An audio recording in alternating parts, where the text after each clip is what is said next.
synchronized waving. I love that. So today we're here to talk about the changes that were just installed at the beginning of April. And so we decided, even though Betsy, you did an awesome job during the roundups, the last 2 roundups, we just wanted to kind of follow it up with a Tree Tours episode. We thought this was a good opportunity to have another Tree Tours episode and cover any other questions that people might have, and see if there were any people that were in the live chat. Post your questions there. If you can start your question with a big Q, then we can kind of save those aside and we can get those answered for you. We thought we'd start, though, with just wanted to point out at the top of the chat, I've got pinned the G2G post that Chris did on April 1st, and that's what we're showing up on the screen here. So I just was refreshing my memory about the change that happened back in 2018. So that was due to the GDPR, and there's a help page about that he's linked into the post. So the way we invited somebody previously was we add the email address to the profile. But when the privacy policies became more conservative due to the GDPR, there was a rule established that said you should not create a profile for a living person without their permission.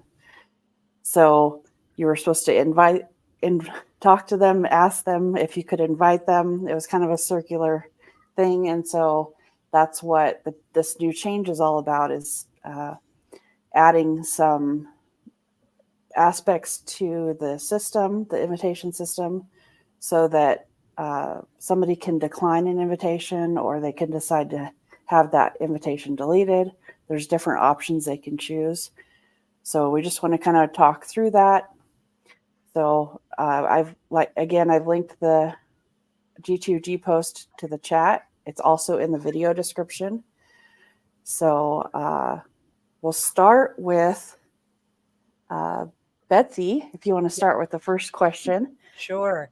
That somebody was posing. Yep. What if I have an elderly relative who cannot use the computer and they've given me permission to add them? So, excuse me, got a little froggy this morning.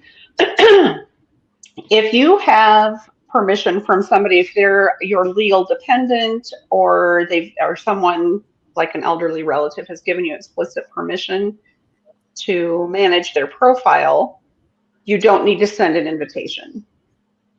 As long as you have a one-on-one relationship with them and they have said to you explicitly, yes, you can create my profile. And this information is on the Help Living People page on WikiTree. So again, that's another link that's added into the video description, and I'll post that again right now for you. And everything that we're going to be talking about today, you can get to from this page that Azure is showing, Help Living People. And there are links on there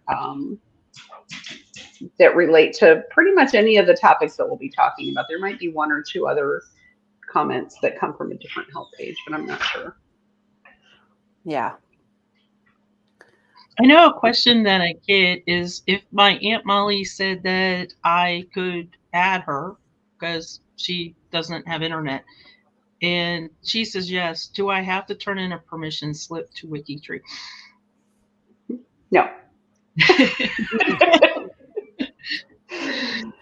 No.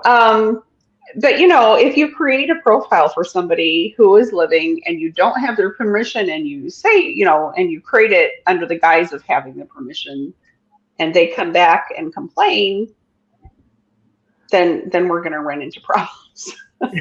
So, it's on the honor system. We expect you all to be, on the up and up, so to speak.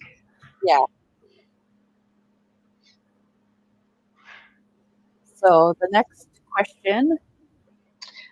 Well, I do have the next question. The next question is, oh no, my mom is still living. And she's on WikiTree. I added her in 2016. What happens? What happens to her profile? Does it go poof, gone? Because I didn't get the permission from her, or maybe I did get the permission from her. It's been so long, who knows? Or but what happens to that profile? I'm really worried that WikiTree is going to delete it. Okay, that's a question that's come up a lot in the broadcast and on the G2G post. And so we have the answer, and it's profiles that were already created aren't going to be anonymized automatically. There is a way. Or deleted. Yeah. So there is a way you can anonymize old profiles for living people yourself. And that is on the Help Anonymous Placeholder page. So right here, section 2, how to create a placeholder. So it kind of walks you through how you can do that. So a placeholder. Oh, go ahead. Go ahead. Nope, you go ahead. Just go back here. The placeholder preserves the relationships that were in place for it. So that's one of the great things about the placeholder that I love, is that it's keeping those relationships in place. And that's another question. So everybody was worried about their CC7. So if they are anonymized, does that mean that the CC7 can't access that person between me and them? But correct me if I'm wrong, As, but right now living people are private. Yeah, as it they're is. unlisted. It doesn't affect their CC7. Right. They're still there. They're unlisted. So even if you search for them, they're not going to show up. And technically, and their profile should be blank. I mean, you can have anonymous and their last name, and that's really, you shouldn't have any dates, locations, you shouldn't have anything in the bio. It's just a placeholder. So there's a person that belongs here, but they may not want to be on WikiTree, or you may not be in contact with them, and so you just have to put a little blank profile there to represent them. Once they pass away, and I put the date in, because if I create a living profile for somebody, or have either one, I'm the manager. I'm the profile manager. That's correct. And so if I enter the date of their death, if they pass away, then that profile becomes viewable based on the profile security I pick as profile manager. That's right. Yeah. You can set it at the highest privacy level for a deceased person, which is red. And at that point, their name is visible, but nothing about their family connections is visible. Their dates are just limited. I'm not even sure if you can see just the decade for the red ones, but yeah, basically private, but you can see what their name is. And you can still leave it as anonymous if you want to do that. That's a great tip. Thanks. So what age can I add a relative? 18, if they're 18 and up, or under, or children? How does that work? Well, we'll go back to the basic premise that we don't want to create a profile for a living person without inviting them. And since children 13 and under, or I guess under 13, can't have an account on WikiTree, just don't create a profile for children under 13. Unless you're their parent. If you're their parent or their legal guardian, you can do that. And there's a little bit of a technicality there. If you are not the parent or legal guardian, but you're aware of a family member who's perhaps died as a child and they would still be under the age of 13, still don't create their profile. We just don't have profiles for children under the age of 13 unless you're the parent or legal guardian. So that's part of the answer. Don't create profiles for little kids. Children 13 to 16 can have a profile. I think just good common sense says if you don't know them, don't create the profile. they can actually have an account, but they need to have parental consent. So if they're your niece or nephew and they're interested in genealogy, you can create that and invite them. And they have to have their parents' consent to be on WikiTree. So technically, you'd have to create a profile for one of their parents or legal guardians as well. And then that person would also need to be invited. Yeah. So 18 and up, sure, you can create a profile for them. Make sure you invite them. 13 to 16, actually, I should say there's a little blank or gap in there, 16 to 18. Actually, above 16, they can be on without parental consent, but we just have to be careful that we're respecting privacy and making sure they get invited, making sure they have a consent from their parents to be on. Yeah, so I'm just adding, I added the link for help, children on WikiTree, and then just as a review for everybody, the GDPR FAQ page, help page, because that's a good thing to kind of be aware of. It kind of guides what we're doing here with the change and everything. It started back in 2018, and so it's just we're trying to stick to those policies about privacy. I'm hearing a lot too. If you're going to create a living person, invitation. Those two go hand in hand. Invite. Yeah. And give somebody the opportunity to decide what they want to do with their profile, basically. Let them have control over that information. Exactly. And then what happens if they decline? If they say, no, that this isn't for me, what happens to their profile? They have an option. When they decline, they can basically have their profile morph into an anonymous placeholder, or they can request to have it deleted.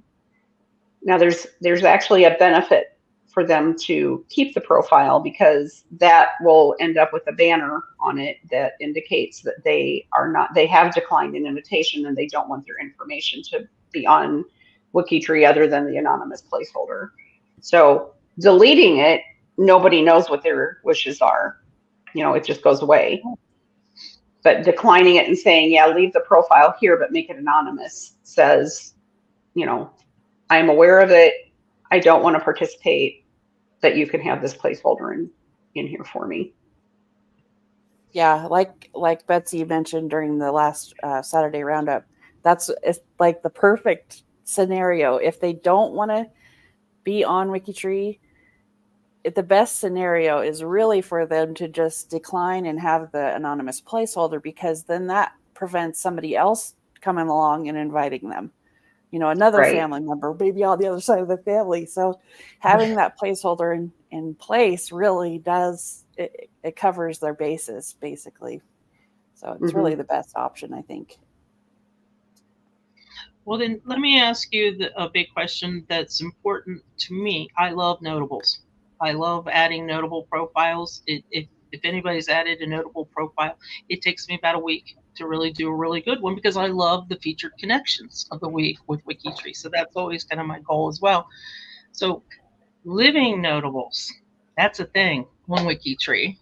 And can I add a living notable on WikiTree? I know I can add ones that have passed, and I have easy access to work on them because those are open, but living notables, I have a whole book series of authors I want to add. Can I? That's awesome. Yeah, and that's a great question that's come up a lot. So there is a whole page about living notables, and I've linked that into the chat. So there's a whole process to define whether or not they can have a profile on WikiTree as a living notable. So there's kind of like a walkthrough that you can do to find out if you should create that or not. So the basic eligibility is outlined here. There's five things to look at. If they're at least 18 years old, which is again the same policy that we have for children on WikiTree, not to add anybody under 18. So if there's a Wikipedia article and that showing that they meet Wikipedia's guidelines for notability. The Wikipedia article appears in at least 3 languages. The article is in more than one language, includes information about at least one nuclear family member. So that would be a parent, sibling, spouse, or child. And that also we are not aware that the notable person would prefer to keep the information we are putting on WikiTree private. So those are 5 really important things to check in with before doing that. So it's a great page written up and updated. It's kept updated. So just check that out. And I think it kind of covers everything you were asking about.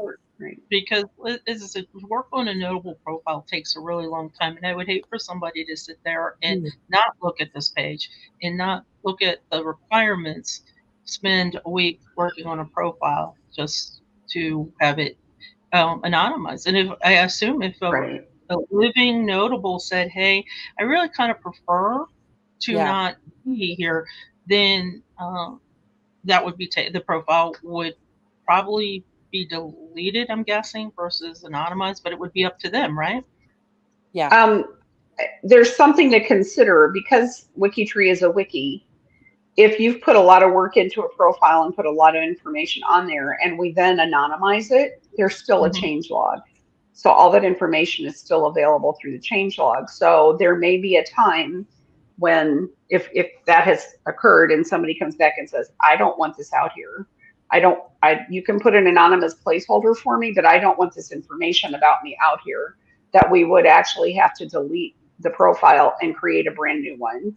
It's not something we like to do. That's, the nature of a wiki is that you don't really delete stuff. And especially when you have a complex single family tree like we have, it really does damage to the tree to delete profiles.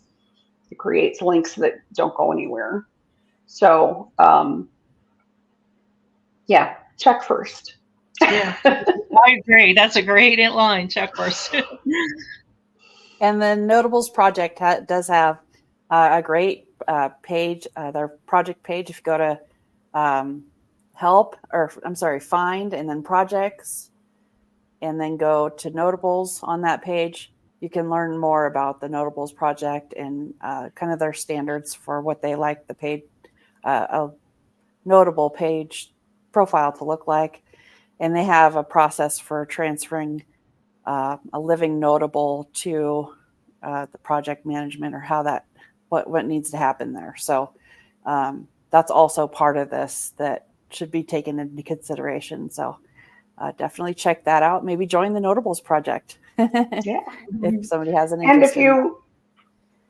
I'm sorry. Go ahead. If you forget what Azure just said about that project, go to G2G and just use the Notables tag. Ask a question. And one of the leaders or project members will pop out there and give you an answer and give you some help. Yeah, that's what the forum is for, is to ask questions or, get some help if you need some help with something. That's what it's for. Well, I'll do the next question. Can I create an anonymous profile placeholder? And who manages the anonymous placeholder? So if you're not planning on inviting a living person to WikiTree, just don't create the profile. And that's all outlined on the Help Living People page. Because what will happen is you'll create a profile and it will be unlisted. You won't be able to orphan it. You'll have to be the manager forever until, we'll just say forever. But like we said, if you need a profile to make a connection, and you can create it, but you have to invite the person. I know sometimes that's not going to be possible. So basically you should just be creating an anonymous profile with absolutely nothing on it except the surname. This is a little ambiguous too, because really, at this point, you really can't create a profile. Well, you can, but you shouldn't create a profile for a living person without inviting them. So give it a hard think before you do that. If you have any way of contacting them, you should do that. We do understand that there are situations in families where that's not possible, where you can't contact them. But if you're going to do that, you have to make it unlisted. It's not, and nothing but the surname.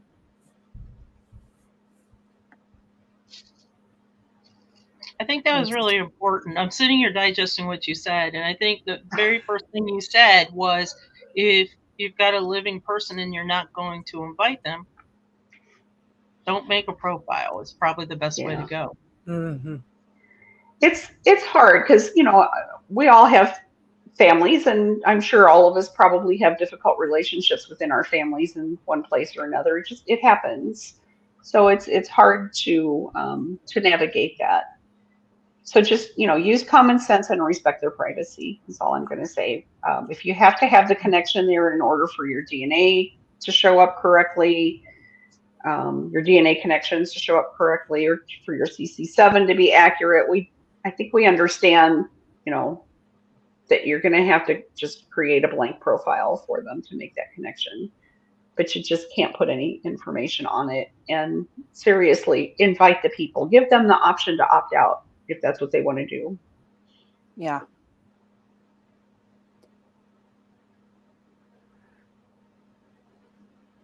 So we've got a number of questions in there, I noticed. There is one more I thing I just wanted to bring up.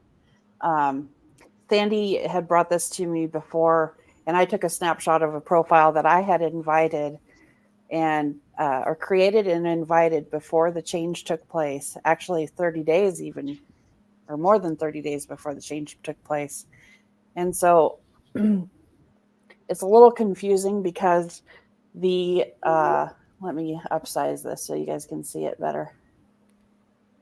The messaging on this banner across the top of the profile that I had created is confusing because the second half of it says, please do not edit this profile since it will be anonymized if the invitation is not accepted.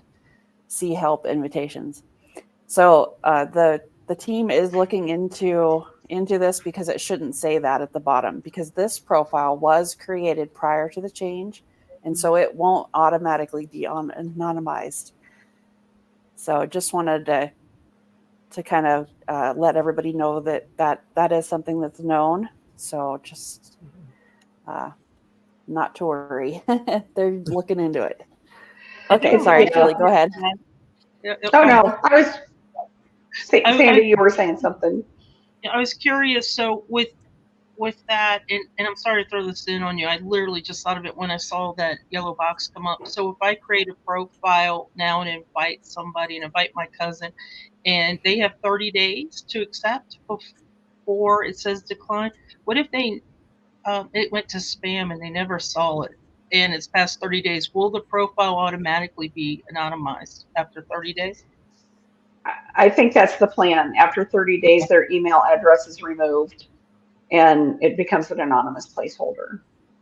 Is that right, Azure? Is that what you understand too? I believe so. Let me just double check here on the help invitations page. Let's see. I know, I should have read. I really should have read that. And I should have refreshed my memory before now. Sorry about throwing that on you all. Oh, it's okay. That's what this is all about. So retracting invitations that are accidentally declined. Well, that's a good one too. Definitely read this page, everyone, because this is going to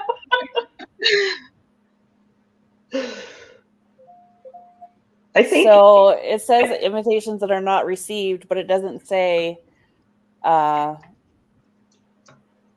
anything there about it. It does say you can check with them pretty soon after you've sent their invitation, because it usually arrives within a few hours. So you could check in with them. Oh, let's see. However, let's see. Yeah, it doesn't. I'm not seeing an actual. I think you and Julie are right, though, based on that yellow box that you show where it says, you know, you're giving them 30 days to respond, time to respond. Let me take a look at something right here. And the check-in Oh, here is it a is. great Wrong thing. Yeah, it says right here, family member declines an invitation or does not respond to it for 30 days. So yeah, 30 days is the time frame after Great. which profiles are automatically converted. Yeah, I thought that's what it was. I think it's been that way for a long time, but it's handled a little bit differently now because of the explicit invitation that's sent out. Which we had that before too, but There we was, didn't do the anonymous placeholders. yeah, because what happened before was just the email was removed, Yes, so everything was still in the profile. Mhm. Everything, right, you know, it was still it wasn't anonymized. It was unlisted correct. still, but it wasn't Yeah. anonymized. Yeah. Right. All right. All right. Shall we tackle some of these questions you have queued up here, Azure? Yeah, that's great. We'll tag team. Yeah. Okay. Sounds good. You want to start? Sure. Susan Anderson says, I created a profile for an uncle who has twice said he wanted to come onto WikiTree to browse family profiles and twice not responded. So if this happens again, do I stay PM of his profile? And the simple answer is yes, you do stay PM of his profile. And I think that was also answered by what we were just looking at, whereas if he doesn't respond, his email address is removed and it becomes an anonymous placeholder. So it's just a surname, basically, and an empty profile. But you could invite him again. You can always invite somebody again. And we do understand people that don't get around to responding. They're excited in the moment. They think it sounds great. And they're like, maybe not. Or I have to go to the grocery store. You know? He can always browse profiles on WikiTree without joining. It's just a matter of whether he wants to make edits or add photos or memories. Right. So, yeah. Yep. So- Next question. Oh, go ahead. Judith Fry says maybe just add a note, or it's not a question, it's good advice. Maybe just add a note in the biography that they are allowing you to create the profile. And I think she said that in response to, The first question. yeah, if you have an elderly person or somebody who doesn't use the internet and you have their permission to put a profile for them out there. That's a good idea, Judith. It's a good idea, but I'm not sure if it will stick. I think it will because it's not going through the invitation process. If it went through the invitation process and they either declined or didn't respond, it would be the biography, I think, would be wiped out. Mm-hmm. That's what I understand anyway. Yes. Yeah. Let's see, who's next? We have Shelley. Shelley Monson. I'm confused about what I said about profiles for children who died under age 13. Does this apply to children of my great-grandfather, for instance? It does not. So it would have to be a more contemporary death. In other words, if you have a niece or nephew or a child who died a couple of years ago, and they would still be under the age of 13 now, Today. don't create a profile for them. Yeah. Correct. So no, it doesn't apply to older generations.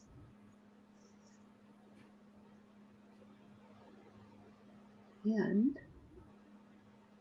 we have Stephanie.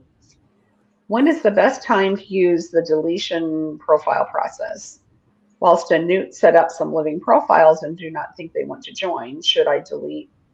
Oh, I read that with the wrong emphasis. Whilst a newt, she set up some profiles of living people and don't think they want to join. Should she delete their profile? Yes. Do you need them to make a connection, or is it a friend that you thought would be interested and turns out they're not? Yeah, you can go ahead and delete it. The only time you can delete a profile is if you're the profile manager and you're the only one who has made changes to it. If neither of those is true, you need to email info@, and ask us what to do, and we can usually help with that. Did I answer that all the way? I think I did. I think you did. I? Yeah. Velma. My grandparent is not online at all. Is that okay to create a profile? I'm the designated family historian. And yes, Velma, you can do that. Talk to them. Say, Grandma, is it okay for me to make a profile for you? And she might say yes. So yes, and you would remain the manager and it would remain unlisted. So really, you really shouldn't put much on her profile other than her name. And sadly, we lose our grandparents all the time. And at that point, you can, add more information. I think a lot of people will use a standalone genealogy software offline for their families. And there you can collect your notes and sources. And at some point, you might be able to upload their information to WikiTree. But that's a good way to approach it. I know there's some free apps out there that are, isn't Brothers Keeper one? I haven't used it. Yeah, I don't know. I haven't used it either. I haven't used it either. I think it's free, but I'm not very familiar with it. Others in the chat might have some additional recommendations. Hey, Azure, this one's for you. or Sandy or Betsy, whoever's got the answer. How many unlisted profiles? Oh, I picked a hard one. How many unlisted profiles are there now? Is this a basically on question? Guess the number in guess the number of M&Ms in a jar. Yoka, I do not have an answer for that. Do you, Azure? I do not. I have no idea. That's an Ask Alesh question. There you go. It is. And that's the next episode is next Wednesday.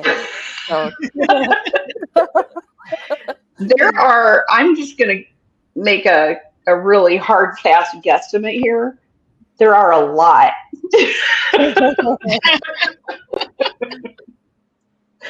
And I mean, it's not that we don't want unlisted profiles. They're going to happen. And there are already a number of them out there. But they're not really benefiting anybody unless they're providing a connection between two people where you need to have that in order for DNA. Well, actually DNA, I'm not even sure that would work because it has to go through the enlisted person, and DNA respects privacy. So I'm not sure how that works. I'd have to check into that, but I don't have an answer for how many there are. A lot. Yeah, you do. A lot. There you go. Yeah, a lot. Okay, this next one is for you guys. I'm talking too much. That's a duplicate. I think that's the same. Oh, it is. Oh, I know the answer. Okay. A lot. There's our answer. Stephen is here. Hi, Stephen. Stephen is a Friday night dater. I'm putting a free plug in. We get together on Fridays, a bunch of us, and we date undated profiles. You guys should come join us. It's a lot of fun. And Wiki Games. And what's that? In Wiki Games, they'll be dating. Yes, we will. And if you don't want to date profiles, then hang around and play bingo with Sandy. Yeah, there you go. So Stephen says, if there is an anonymous profile for someone and I don't know it, and I'm creating a profile for that same person, will it find it or duplicate it? So if the placeholder is in place, it's preserving the relationships. So if you're trying to create a profile for a person on the tree, you should be able to see that there's somebody there. You'll see that it says unlisted or private person, child of this person, or parent of this person. Then you'll see that that's there, so that you'll know you don't need to create that profile then. And if you don't know if it's a sibling or the actual person you're trying to create or somewhere along that, contact the profile manager. Even on unlisted profiles, you should be able to contact the profile manager, and you can ask them, I'm trying to create this profile, but I can't tell if it's if it's the same person that you have. Now, I wouldn't share a lot of information. You can share the name, say, is this the same person that you have? And you can ask to join the trusted list if you're related to that person, or you have, some type of relationship with them. So yes, it should show up somehow. I don't know that it shows up. I'm going to just tell you that it's hard for me to know the answer to this without testing it, because I can, Azure and I, being sysops, have the ability to see some more stuff that you guys can't see. So I don't know if you try to do that in the profile creation process, if it shows up in the list of possible matches. I don't think it does. Sandy, Betsy, do you have experience? I don't recall seeing unlisted profiles coming up in my, potential matches when I create a profile. Right. I agree. So, yeah. And, if that happens, it's going to be fairly rare for that to happen. So if it does happen at some point, it's going to become obvious that there's a duplicate out there, and they'll get merged. Yep. It's not ideal, but they would get merged eventually. You guys, I'm talking too much. Somebody else has to say something. Well, I think Julie, you just made a really good point. It's almost what happens now. There's not a lot of difference if you create a duplicate and there's something unlisted, and then you have two, one unlisted and one that maybe somebody passed away. Once somebody goes to the unlisted profile and puts in a death date, now you've got two duplicates and you're merging anyway. So I think that, although you said it was fantastic, because it's very similar to what's going on now. Mm-hmm. Right. Yeah. Duplicates happen. They're not ideal, but we have ways to handle that. Yeah. So the next one. Go ahead, Azure. No. I'm done. I'm getting hoarse.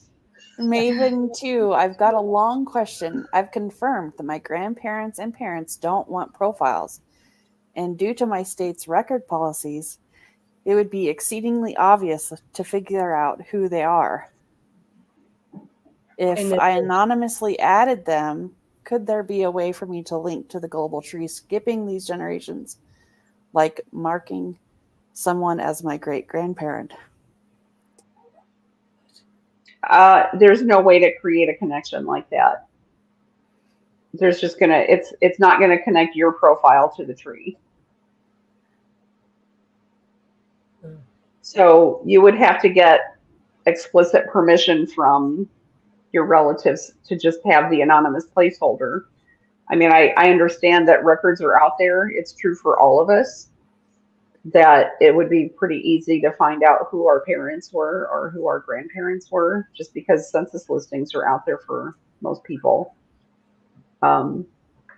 So yeah, it's a tough situation if you want to be connected to the tree, but I guess you could add anonymous as the profile name. That's not something that we encourage, but they're still, your parents are still going to be obvious to some people. Mm-hmm. So yeah. You don't have to have your parents and grandparents on the tree. You can start your tree several generations back instead of adding your close relatives. Mm-hmm. You're just not going to see how you're connected to the rest of the tree.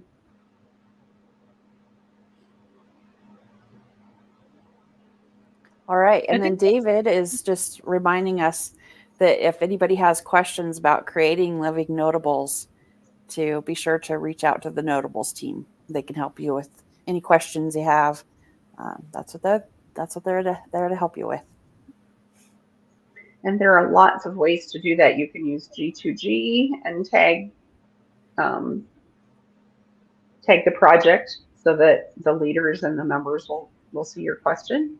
You can go to the project page and contact them directly. You can join the project and use whatever their form of communication is. Sometimes it's a Google group, or you can join Discord and you can pop out there and use the general chat channel to tag notables. You can ask questions of the project there too. So yeah, lots of ways to get.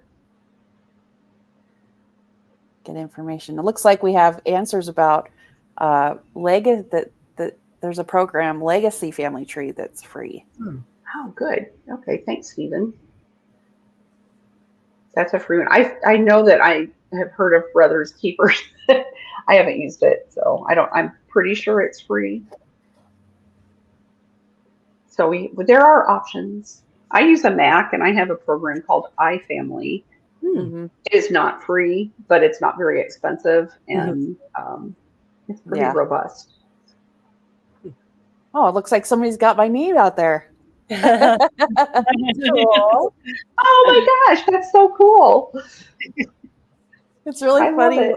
When I was in high school, I was in a volunteer theater, and there was actually a girl that was in the town across the river from me. She had my same name. And I was like, first and last? Same age. Yeah, not the same last name, but just the same first name. Yeah. Yeah, that's really unusual. Yeah. So, but, my mom got it from the show Kojak. So I would imagine that there would be people my age that have that name. So that's great. All right.